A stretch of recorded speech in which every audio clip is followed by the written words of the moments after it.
Hello and welcome back to another episode of the JME Files Podcast. My apologies for being gone for a month. My work schedule just threw me dozens of curveballs and it threw off my entire workflow and all this stuff. And anyway, so I'm back now. And what has been on my mind this week? Well, it's actually a few things, like kind of leaving off of where I left off last time, except it's the difference is this time is I saw the movie Dune, so the new remake Dune, and that's actually what I want to talk about in this podcast. But I'm not going to go into a lot of the things that other media outlets are going into. And so before I begin with that, I just want to say one thing too, is that whether you believe in astrology or not, like I personally kind of don't, or sometimes I do, I don't know. I just don't know much about it, other than I've been told I'm a Libra. And because I was born on October 20th, so that makes you a Libra. And so I've also been told that the Libra is the only inanimate sign on the zodiac. And I've also been told that I'm too much of an air sign, which means, like, people who have told me this, you're too much of an air sign. What they mean is that I'm too philosophical. Like, everything I talk about is not grounded in the material world or just the tangible, day-to-day, grounded reality that most people relate to. People tell me that, I'm just like way out there on too many like obscure topics. And it's possible. So I don't know whether that's because I'm a Libra and because the Libra is the only inanimate sign on the zodiac, or I don't know why. But what I will admit is that my mission on Earth was never like a career or anything like that. I just really want to crack the code of the human biosystem. Like the mystery of why we're here, how we got here. Just all the things you see in a lot of like sci-fi. Maybe that's why I'm into sci-fi. And here's the thing too, is I'm not even like a super like sci-fi geek, I would say. I'm a nerd in other things. But and I guess I am a sci-fi nerd, but I'm not the kind where like I don't watch Battlestar Galactica and Stargate SG-1 or like even Star Wars. Like I don't even know about all that stuff. So, but what I'm into about sci-fi is the concepts that you see in sci-fi, because there's like chock full of philosophy in sci-fi, and a lot of it comes from philosophy. So that's like what I look for and recognize. It's always about like speculative fiction, I guess. Speculative. I've always been interested in speculation. Like young people, probably under the age of 30, probably don't even remember this, but there used to be bookstores. There still are a few around town, but that was where people had to actually go to learn things most of the time, was a bookstore. You couldn't just like go online and look things up. Only a few people would put up websites. This is like pre-Google and pre-YouTube and Web 2.0, all that stuff. So basically before 2002. And so you'd have to go to bookstores, and the section I'd always go to was called speculation and metaphysics. That's one category, speculation and metaphysics. At least at Borders bookstore, that's how it was. And yeah, you find a lot of things in there, like what today you would consider like conspiracy theories, like aliens, UFOs, magic, and what is that? Fringe. Anything like fringe science, you'll find it in that section. So I'd go into that section a lot. And so, why am I bringing all this? I'm bringing this up because I want to talk about the movie Dune and the book Dune, but I don't really want to go into the minutia of it because there's a lot of controversy about it. Some people say it's repeating racist tropes of colonialism and things like that. And there's a lot of debate about that. Then you have one side says it's doing that, the other side says no, not everything is about that. Everyone's obsessed. And part 2, which has not been actually greenlit yet, but part 2 is going to actually flip the script. It's going to show you that the story will stay true to Frank Herbert's original message of the Dune saga, which is beware of charismatic leaders. Like That's what Frank Herbert said Dune was really about, was like to beware. And that's like kind of that's an important one for like nowadays especially. But so yeah, that's what I'm saying. I don't want to go into all that, like the social minutia about Dune. I want to actually talk about the human biosystem and then what Dune kind of presents about it. So let me just give you the background of Dune. Like maybe not everybody has seen it yet or has read the book or knows what it is. So Dune was this book written by this guy Frank Herbert. It's a science fiction book, and it's really thick and dense. But it takes place 10,000 years into the future, and in this future, machines with the likeness of humans has been banned. So artificial intelligence has been banned. All computers, all machines that have human characteristics are banned. You cannot create those or use those or even have those exist in this future. Because, and we may even be on this trajectory right now, because in that hypothetical future, they said that all that did, putting human traits into machines, was give other humans the power to control other humans using machines. So it wasn't actually good for humanity. It didn't actually add value or free humanity. That it just did the opposite.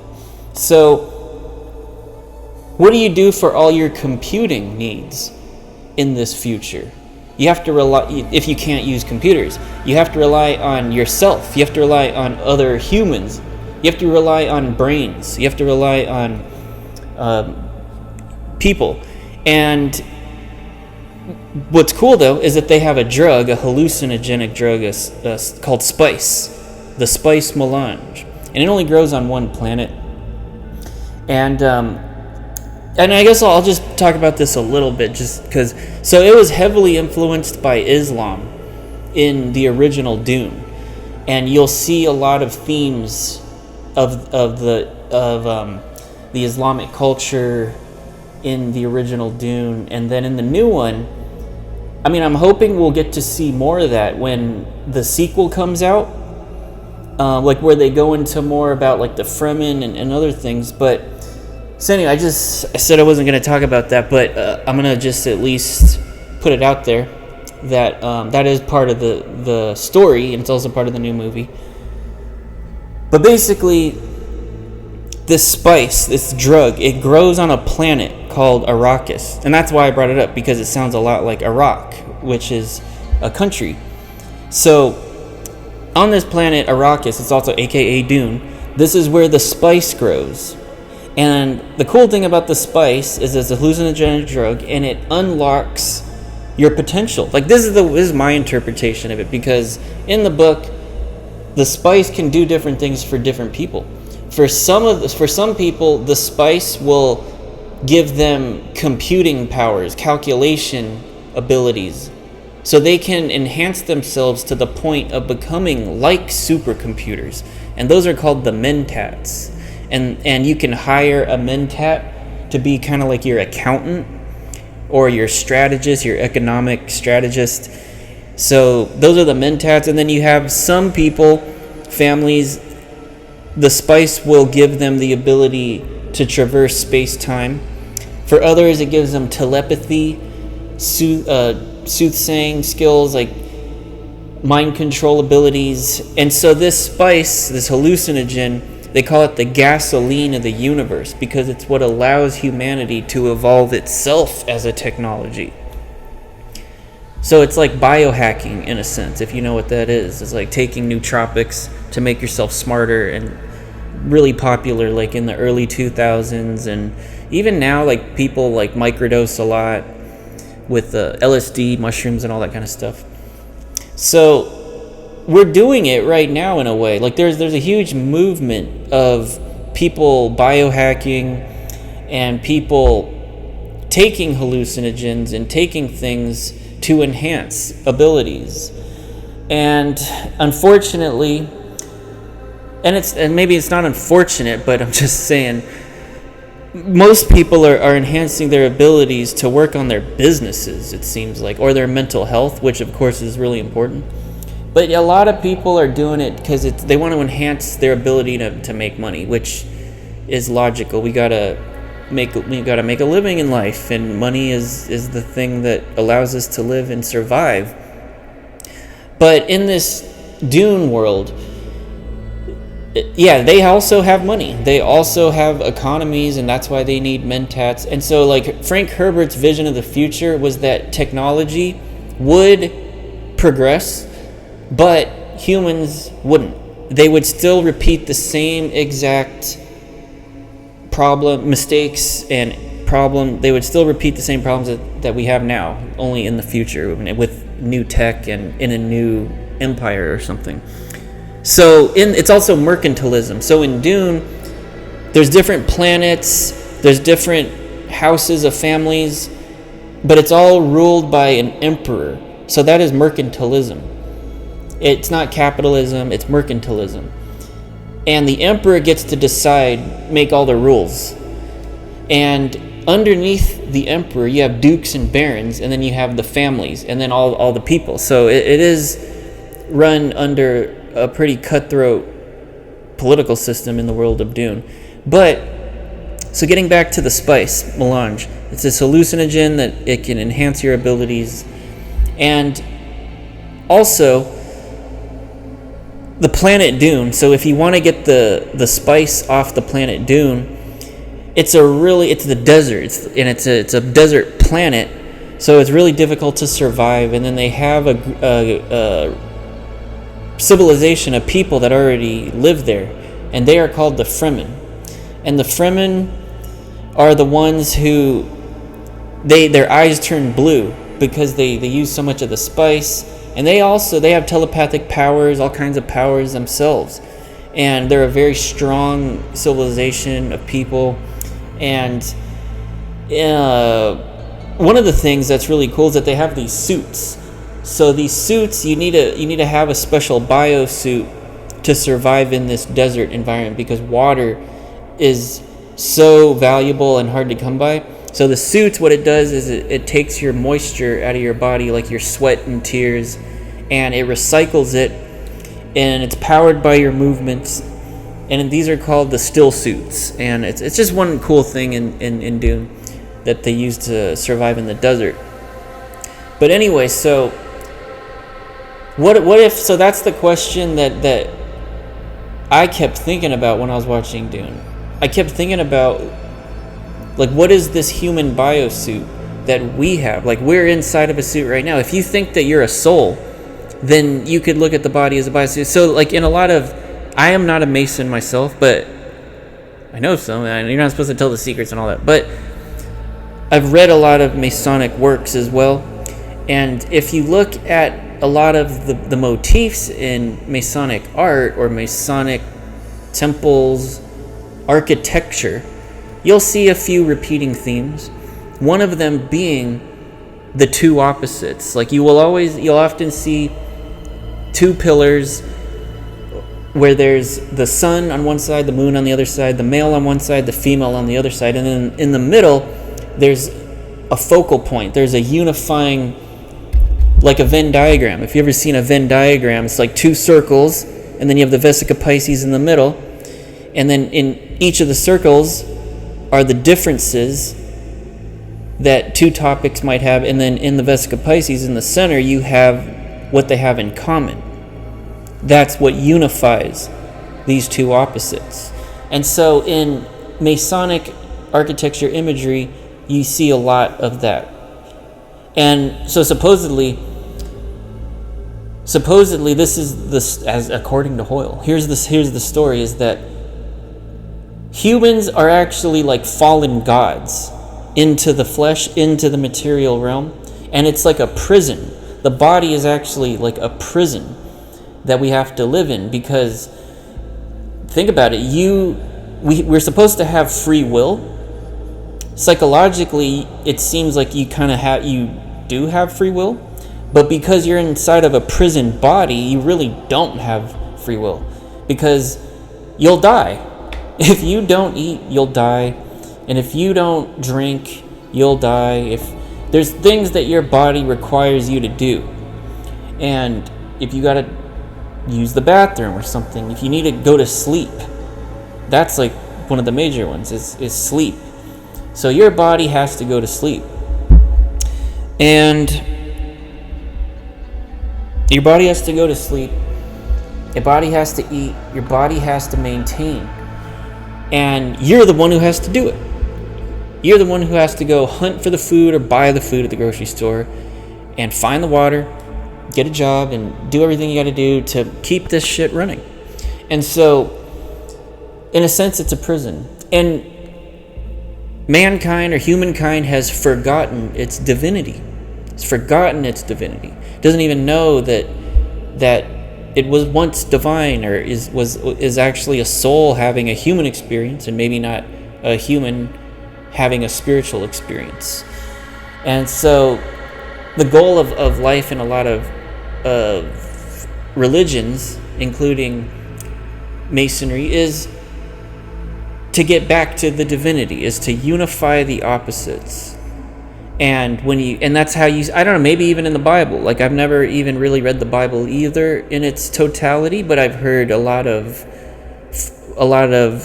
quotes from the Bible, like, if thine eye be single, something about thine eye be single, you will be enlightened, or something like that. And so maybe it's the same theme, where it's about uniting the opposites. So in Dune,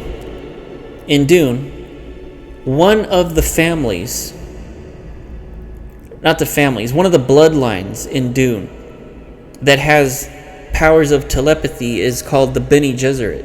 And they're an all-female bloodline that's not allowed to have males.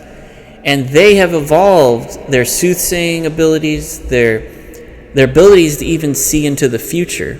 But what they're trying to do is they're trying to create the Kwisatz Haderach, which is like the most powerful being in the universe, one who will unify the opposites, one who can see into the future and into the past, into the feminine, into the masculine. This is supposed to be the Kwisatz Haderach, like the most powerful being in the universe. They're trying to create that. So they have selected, through selective breeding, they have chosen this child named Paul to be the Messiah and to be the new ruler of the universe. And so so you see the similarities there in this Messiah character, Paul Atreides. He is the one to unify the opposites. And then so like you see this message in a lot of the mystery schools too. It's all about unifying the opposites. And so it leads me back to the question, what is the human biosystem then? Is it a prison? And are we really of divine essence? There's a woman named Dolores Cannon. Actually, I saw a commenter mention her. Yes, I have heard of Dolores Cannon. I'm actually quite fond of a lot of her work. And Dolores breaks it down like this. She says that there was the Big Bang, and what happened is that with the Big Bang is that God wanted to learn about the universe. He wanted to learn all about himself, or itself, or the universe. So he exploded into billions and trillions of points of light out into the cosmos. And then each of these points of light were souls, and our souls, and are you and I. And the purpose is experience. It's so that we can land on these different planets, into these different star systems, and we can gain experience. And then when we die, we bring it back to the source. We bring it back to source, which is God and the Most High, or whatever. And so what happens is, it's like you're living your life is you're there to upload all of this vast knowledge and experience and karma, and then you offshoot it when you die. You offshoot it to God. So that's what Dolores Cannon says. So she also says that she gained this information not from a vision, not from research. She gained it from hypnotherapy. She was a very prolific hypnotherapist that did past life regressions regression therapy, and this is what was frequently reported by her clients. So that's all coming from her clients. And I don't know, like, and from a philosophical point of view, how much validity is there in this? I mean, it's up to you and I. It's up to whatever meaning this has for you. That's how much value and weight you can put on it. Because you have another, from a philosophical point of view, that is what we are searching for, is meaning. And so some people say that we find it in just about anything, but it doesn't necessarily mean it makes those things objectively true. I don't know, I beg to differ though on that too, because I mean, it is so hard, especially nowadays, to even track down the original source of knowledge of the truth. If you keep going and going, it just takes you down into fuzzy logic, actually. Fuzzy logic is like where you break things down so far that the rules of logic that were working up there no longer make sense on this other level. And they discover that on the molecular level, like when the scientists are studying atoms and their quantum particles, they keep breaking it down further and further, and then they get to the atom, and then break the atom down further, and then all of a sudden it can be a particle, or it could be energy. So it can change location. It could be in two places at once, and it's just the logic goes out the door at that point.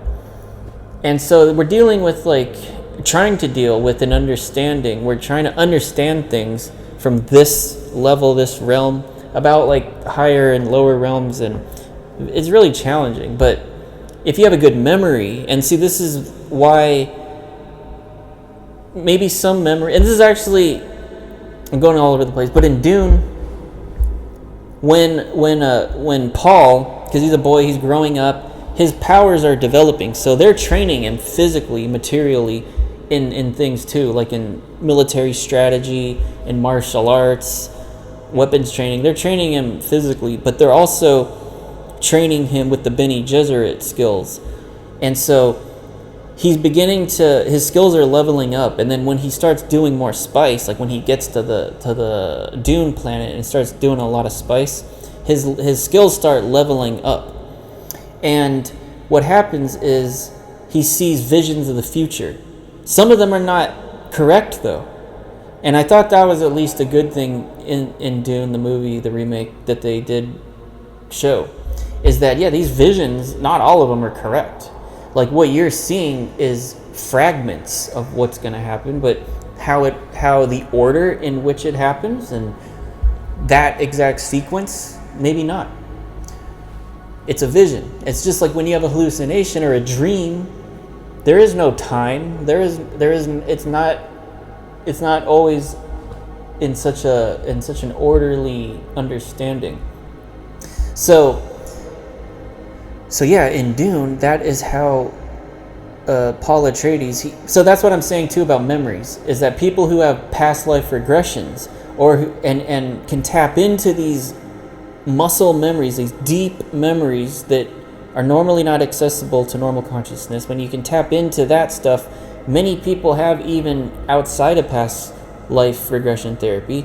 If you just do mushrooms or psychedelic drugs, like in Dune, if you do those things, it does take you back to like weird memories. Like, I used to do mushrooms and all kinds of psychedelics, and frequently I would have, you get that feeling like this is the caveman days. Like, and then I don't know, like sometimes like the Discovery Channel will be on, and then you'll see like one of these documentaries come on, and I get this sense like, wow, we are back in prehistory.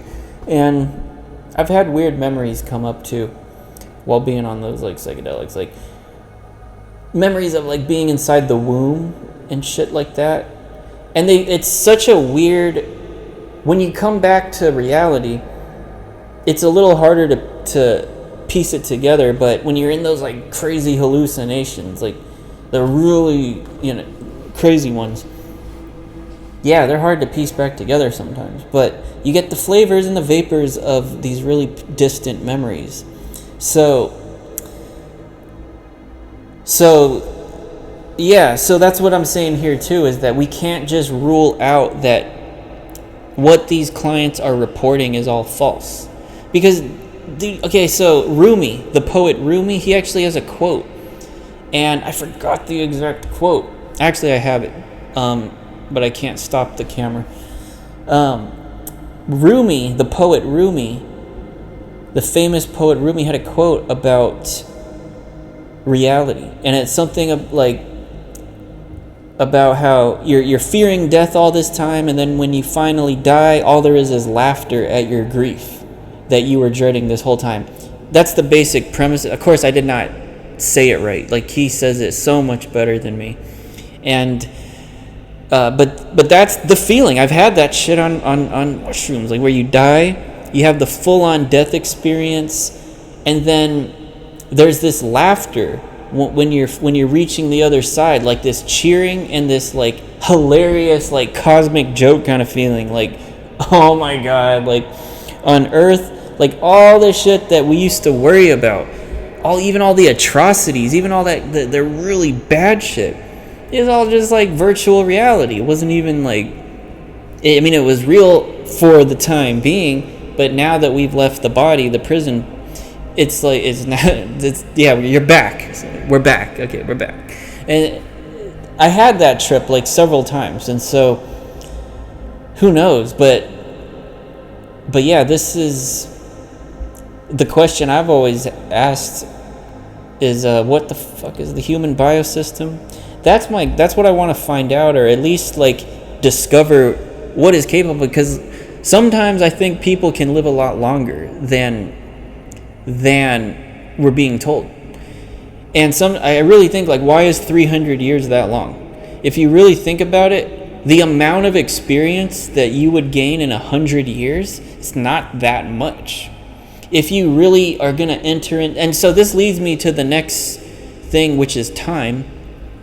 Time is a prison due. And if you think about the 9 to 5 calendar, the 9 to 5 schedule, 9 a.m. to 5 p.m. you work, and it's Monday, Tuesday, Wednesday, Thursday, Friday, Saturday, Sunday.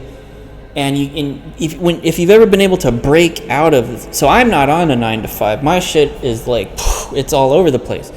But I remember what it was like being on the 9 to 5 schedule. And this is what I'm talking about. It's like the way we perceive time is totally, it can be different. So if you can perceive time out, like, pretend this. What if one day was actually 1 week? Like, what if we measured one day by 7 sun and moon cycles, and that's actually 1 day? Then you would live a lot longer. You would stretch this out. You would actually expand time. And possibly 300 years, living 300 years, wouldn't be such a big deal. And then even space, because time is space. It matters too about how you spread out from Earth, like into the galaxy, to the rest of it. And so I'm just wondering, like, we should just change it all. We should just change it all into getting rid of the schedules that this is never going to happen. But in my little sci-fi fantasy world, it could. We should just change it all and then have a new time, a totally different way of viewing time. And what do you think that's going to do to your cells and to your body, the biosystem? You're going to change the clock in the biosystem too. You change the biological clock. And yeah, and I think this is good because you need a lot of wisdom. To get that amount of wisdom and knowledge and understanding, man, it's a long time. I mean, there's things that can happen in your own personal life that you're learning about that takes you a whole entire lifetime to just learn about your own personal struggles. And then, so think about that. What about learning about how civilizations rise and fall, and what are some of the mistakes that were made that made them fall, or is that inevitable? Is the planet that we're living on an organism in and of itself that we should actually work with? instead, like a spiritual technology where we forge the two instead of using one to overcome the other. So like in like Dune or like Star Wars and a lot of these like sci-fi concepts, it's like they use a spiritual technology, like the lightsaber. Not anybody could just press a button and then operate the lightsaber. You have to be a Jedi. You got to have these like spiritual powers to do it. So like, what if that's what I'm saying is that we need to start incorporating this together somehow. Of course, it's I don't think it's going to be possible anytime soon. But like I said, this is just my hypothetical world. But yeah, just this reevaluation of time, the way we look at it, the way we look at the human biosystem, the ways that we can use this vehicle to experience, to build, create, continue adapting and moving into all these different realms. Cyberspace, whether it's inner space, deep time, the future, the past. I mean, what if it's all happening at once? So this is really what it's all about. Money, the economy, the governments, they're all players in all this too. It's all a big stew. It's like a witch's brew called the universe. And here we are. So yeah, that'll do it for this week's episode. Back on track, back on schedule. So I'll see you guys on the next one. Don't forget to like, subscribe, and comment. Take care.